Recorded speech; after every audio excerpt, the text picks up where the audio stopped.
ꯉꯁꯤꯗꯤ ꯂꯣꯏꯔꯦ ꯋꯥꯕꯩꯁꯦ ꯂꯣꯏꯔꯦꯅꯦ ꯑꯩꯈꯣꯏ ꯃꯥꯏ ꯄꯣꯛ ꯅꯝꯖꯜꯂꯨ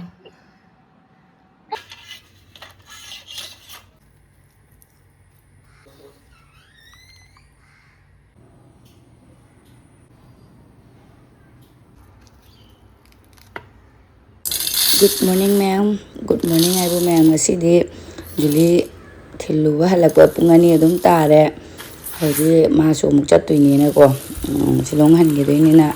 haidi adum tumhawdre. Thabaga adum ama loisalakpaga changakpaga pung ani tae tumdreba ko chaiba ma'am. Loisanba khotpaga adum tumhawdre. Ado hawkale angang anisu chak pijarani school leibanina aduga mapasu chattuinina. Asidi sangonjenina aina yenam khara len ge to basi yenam si ura yam nungaitre haitare aina loina len thallaga pigi ge to bane ba yumda ado Julie gi train duna delay amu cancel oirakpra kaino aina lel hauda bada dum hapwdre ado ngasi di Julie se lei di bo yang khallaga ne nungaitre ul wakhal ke rong di khandar uraga ne ado tiffin chu ngasi di angang ane ge dum shortcut to ere ngarang nimki Yumda khara hapkhare aduga khara lehawbase ani ani hapire aduga kaju koigi ghee da roste ngopthokpane ba ko ase aluminum foil da yomchan bire aduga apple ga hapani moigi ngasi ge tiffin se adu loire ga sidi sangon cheni na ina hawai se thongmane aduga Julie se sangon che numita mayumdagi tholakpane ba ko di matamduna yanadana du sangon je numita adum yow khara changani ado hawai thongma loira sangon je ni na mapa hawai thonga chara chatpa tare aduga papar amaga tawbira yuki moi pijana ba tawrage mapa so dum nganna chakhedoini sonusu school chattoini paruju chattoini na moi chak thibire mapa di ngak tang walena mai chak thidok bidre sono chage dore chak chaga de ngang se ngonda su khara kome ba ko tiffin je khara light oina hapa su ne ekta chak chage dre di tiffin gum da khara heavy oina hapaga wakhal do nungai ba adu apple hapi se charo oiduine ba ma moi ani se ne yedi paruna mu khara mu khara di ko apple se adum charo sina ma pai puna ba gine agi su apple ke su leire ye ma mana ba gine se apple se di aduga ke no ma gi yauri de kalon daga chala pot leiru bani दादा bye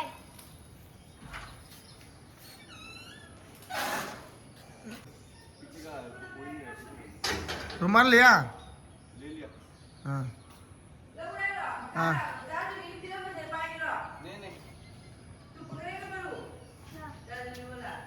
आराम में चलना है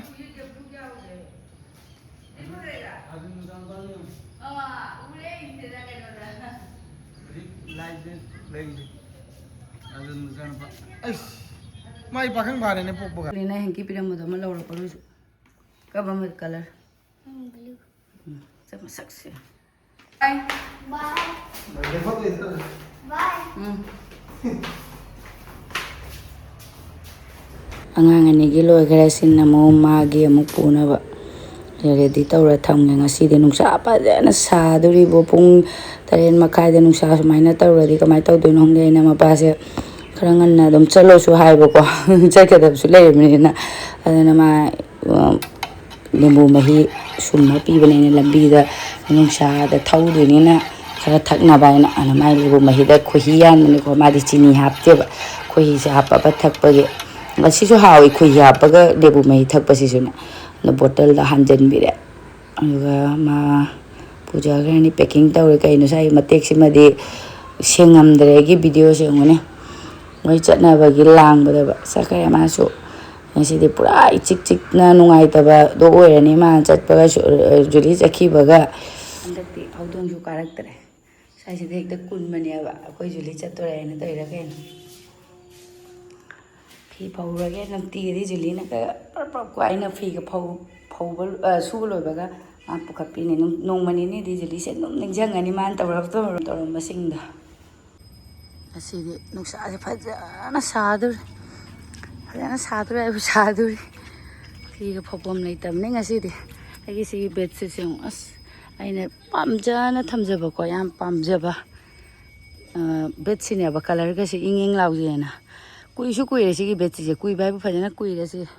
nahandi manmandre aina tawira kenongde aina paru gi istri phi press tawbada school gi sonu paru gi uniform press tawbada ko istri du man longdok thawai paru sina mu tai ne na dum thamjallama ba aisu kaw thokha chak them khara khangma ngami jo se khara afam ani khangma ngam aduga mama asomdana hena khangma ngam sondana dark way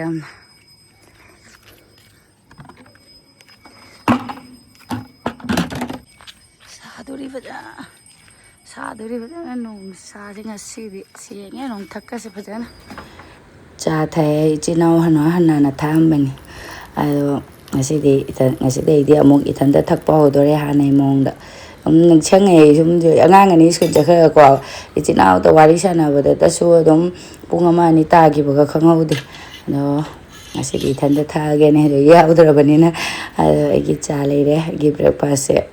nimki ama laure aduga biscuit ahum kaka phamaga thani chinau gi makha hida tharaga phamaga wari sana thakpa da cha thakpa bo matam chang ngasi di ithanda ngaire khoi juli video yengaga nungai tabra khangde masu aduga maya mai su cha thaga dum anga dum chik salak dum chik salak ko wakal se dum nungai tana dum leira aduga hoje paru loba lai sonu su lai school da ge aduga sonu na yum se khali oire ai mai cha juli lu madum cha na lu na tawjara mani na ne nungai te na ma su le haure ru thoga do paru mu lo lawe paru su ngi tuk thari jong madum cha na lo lak ko na ko eng ngi ngasi de cha juli lak tare ai paru na adu nungai taw na lore masak sem ada juli su thungare ngang mamangda adu video calling da ina paru laur halaga video calling tawrake na haibani Guwahati dei silchar se 12-13 hours muktang ne bachangi se adu le thengna tharabani na thengna yaure khoi mayong hawai cha yom sali ina side ki pi gi juli na mama da hana kapsale pot pura mak puthuga mama adu yengi mare yo mi yo Saksi lore, wah bisa. lore ne chak cha tho mama de num thong ngai bani Kalau dah thokko ka, jatuh apa tu jatuh, jatuh. Tahu ni? akhoi mai pok nam jalu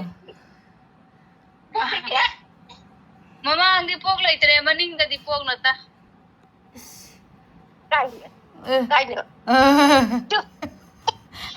Isa mama Julie video tau lah gua nang pok ka loi muhan gara mana mama na jadi tahu gini minta di sini cakai aing tahu dah. Ada yang dulu sangat tajam ini. Oh. Ada catat ada. Oh. Pare ngasi dia isu yam sathina tan mandana ko aseng yam sathi talle nungai tabada su ko aduna hawai ga sai ge yu ke alem base adum charani aduga par bora sa hobidare papar so hudre ngani ge punjabi tarka se hasi oina charani koi ngasi mathen aduga segi pungdon se ngasi di khangcha chani bo ko juli na su hairam bani bo ko si juli pungdon se haurane na ado lap thapi bo ko ai di lamba phangda bai ta ado aina su hotna bi hawdre mana haiba numito ningshange chakharabane na ai su khangcha chani ngak bai da chak tok loraga nga hippe pungdon ne mun na myam ta mang ba tari makha daga ban nam thi ba si de ba mapoi su hek na cha de ba ai lam yenge sim de ai su chaning ba masak se phaja ba gi pot law re di haute si se mulin ba hin jalla si so khai re ge yeng de khoi kan tak taw ba du na thum morok nam ma ga cha ba du na haw ba hin ba ne ba mun ba hele pungdon se ai so nga hak ti tum daru re ahing tum hau da ba ga dum wa ba ga kari ga na station na sam sathina wa gre ado nga tumure pungdon se tumurok namaga yam chaning tangkai ma di tin bu chang ban na te kai ngong de kha me khara aina thang ni khot pa do tawira kai no ado mayam ngasi gi di video se matang si dalo shanjere ge matang gi video da muk thengna re se aji aina sonu cha ga drang ba cha ro ye ai thanta mari se cha tho ge tumurok namaga